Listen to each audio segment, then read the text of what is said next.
Black hole space की सबसे mysterious और फैसिनेट करने वाली ऑब्जेक्ट। जैसा कि हम जानते हैं कि ब्लैक होल के नज़दीक जाने वाली कोई भी वस्तु उसके ग्रेविटेशनल फोर्स के कारण उसमें गिरती चली जाती है।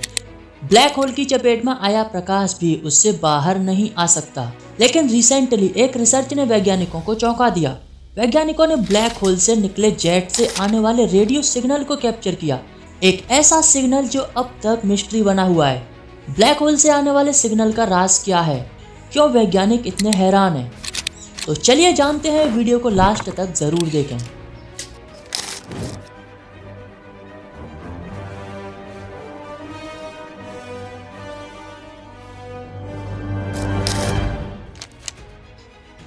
एस्ट्रोनॉमर्स ने एक चमकती हुई अजीब सी वस्तु देखी, जिसे देखकर वैज्ञानिक हैरान रह गए। एक छोटे से ब्लैक होल से जेट से एक मिस्टीरियस सिग्नल रिसीव हुआ, जिसने वैज्ञानिकों को चौंका कर रख दिया है। ब्लैक होल से निकलने वाली जेट की तीव्रता के परिवर्तन का पता लगाया गया। गैस और धूल से भरे ब्लैक होल द्वारा ब्लास्ट हुई हाईली मैग्नेटिक प्लाज्मा की रहस्यमय जेट में परिवर्तन देखे गए। ये ब्लैक होल के अंदर प्लाज्मा जेट का परिवर्तन कुछ ही सेकंड का था, जिसे चाइना के 500 metre aperture spherical radio telescope ने डिटेक्ट किया, जिससे एक अजीब सी चमकती हुई वस्तु देखी गई, जिसे GRS 1915-105 कहा जाता है। ये magnetic plasma jet black hole की परिक्रमा करने वाले नियमित तारे होते हैं, जिनकी कुछ मटेरियल ब्लैक होल द्वारा सक कर लिया जाता है, और जो मटेरियल कॉस्मिक मॉन्स्टर द्वारा निगलने में विफल रहता है, वो एक जेट की तरह ब्लैक होल की मैग्नेटिक प्लाज्मा के रूप में उसके ध्रुवों से निकलता हुआ प्रतीत होता है। जब इस जेट की ऊर्जा मापी गई तो इसमें कुछ अजीब से परिवर्तन देखे गए। इसका कारण था ब्लैक होल की रोटेशन और उसकी डिस्क का अलाइनमेंट। जब ये जेट ब्लैक होल से दूर जाते हैं तो उनकी ऊर्जा कम हो जाती है और इन जेट से कुछ रेडियो वेव ब्लास्ट होती हैं। इस मिस्टीरियस सिग्नल का अनुमानित टाइम 0.2 सेकंड या 5 हर्ट्ज कैलकुलेट किया गया। ऐसा सिग्नल हमेशा नहीं रहता, ये किसी विशेष परिस्थिति तक ही हम तक पहुंच पाता है। हमारी वैज्ञानिक टीम इतनी भाग्यशाली थी कि ऐसे सिग्नल को 2 बार कैप्चर कर पाई, जनवरी 2021 और जून 2022 में। GRS 1915-105 एक माइक्रो क्वासर है। क्वासर बहुत ही चमकीले होते हैं जो ब्लैक होल को आश्रय देते हैं और सूर्य से लाखों अरबों गुना सुपर मैसिव होते हैं। ये ब्रह्मांडीय टाइटन्स मैसिव ग्रेविटेशनल फोर्स के चलते आसपास की सभी चीजों को अपने अंदर खींच लेते हैं, जो क्वासर का ही एक रूप है। इसका कुछ हिस्सा ब्लैक होल में इवेंट होराइजन से आगे निकल जाता है, जहां से वापस लौटने का कोई ऑप्शन नहीं है, जिससे प्रकाश भी नहीं बच सकता।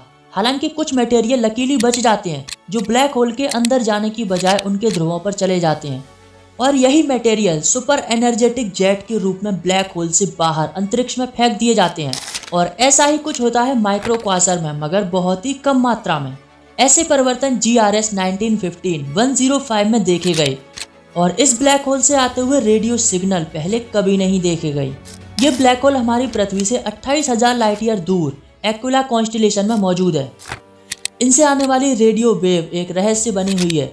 ये जेट में होने वाला परिवर्तन पहला सबूत है। इस सिग्नल का क्या कारण हो सकता है, अभी यह मिस्ट्री बना हुआ है। क्या ब्लैक होल के अंदर कोई ऐसी चीज है जो जेट को लॉन्च करती है? इस तरह के रिलेटिविस्टिक जेट अभी तक अनआइडेंटिफाई है। ब्लैक होल से लॉन्च होने वाले जेट में टेम्परल मॉड्यूल का डिटेल्ड मैकेनिज्म है, जो जेट की रेगुलर डायरेक्शन से डिफरेंट डायरेक्शन की ओर इशारा करती है और लगभग 0.2 बार अपने ओरिजिनल डायरेक्शन में वापस लौटती है। ये प्रभाव ब्लैक होल की स्पिन एक्सिस और उसके चारों ओर गैस और चमकदार धूल की डिस्क के बीच गलत अलाइनमेंट के कारण हो सकता है। जैसे पूरा का पूरा स्टेलर मास ही ब्लैक होल के चारों ओर घूमता है और स्पेस टाइम को अपने अंदर खींचने लगता है। ऐसे इफेक्ट को फ्रेम ड्रैगिंग का लेंस थ्रिंग इफेक्ट कहते हैं। और आपको बता दूं, नासा के एक मिशन ने एक सुपर मैसिव ब्लैक होल को देखा। इस ब्लैक होल से निकलने वाली एनर्जेटिक जेट सीधा हमारी पृथ्वी की ओर आ रही है।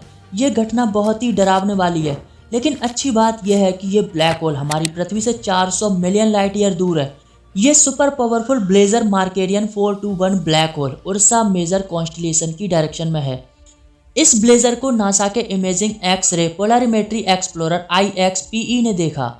ब्लेजर मार्केरियन 421 में ब्लास्ट हुए जेट वैज्ञानिकों के लिए एक आश्चर्य की बात है, क्योंकि जिस तरह का जेट ब्लास्ट हुआ है वो एक्सेलरेटेड मैग्नेटिक पार्टिकल का हेलिकल स्ट्रक्चर है, और ये ब्लेजर जेट अंतरिक्ष में लाखों प्रकाश वर्ष तक फैल सकते हैं।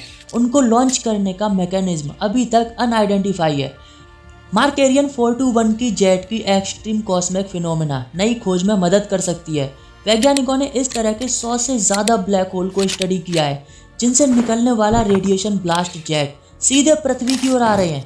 पृथ्वी की ओर आने वाली cosmic radiation super massive black hole की ओर इशारा करती है और उनसे निकलने वाले जेट ब्लैक होल की स्टडी का नया अवसर देते हैं। वे हमें जनरल रिलेटिविटी को बेहतर ढंग से समझने के लिए कि एक हाई एनर्जेटिक पार्टिकल कैसे काम करता है, उसकी क्या प्रॉपर्टीज हैं, ब्लैक होल कैसे काम करता है, क्योंकि एक ब्लेजर जेट तब लॉन्च होता है जब एक सुपर मैसिव ब्लैक होल के आसपास का कुछ सेलेस्टियल मटेरियल उसके इवेंट होराइजन की चपेट में आने से बच जाता है और लाइट स्पीड से उसके ध्रुवों की ओर बढ़ने लगता है।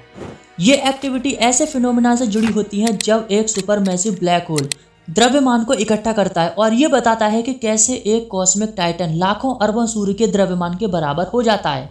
ब्लेजर जेट की स्टडी बहुत ही रोमांचक है क्योंकि उनकी प्रॉपर्टीज पूरे ब्रह्मांड में मौजूद सुपर मैसिव ब्लैक होल के बारे में सभी सवालों के जवाब देने की अनुमति देते हैं। ब्लेजर जेट में ब्लास्ट होने वाले radiation rays, electromagnetic super spectrum, radio wave signal जैसी लो एनर्जी से लेकर एक्सट्रीम एनर्जेटिक गामा रेज तक हो सकती हैं। हालांकि ब्लेजर से स्पेक्ट्रम ऑफ लाइट दो स्पेसिफिक वेवलेंथ के थ्रू होता है, हाई गामा रेज वेवलेंथ और लोअर एनर्जेटिक वेवलेंथ। ये दोनों वेवलेंथ समय के साथ बदल सकती हैं।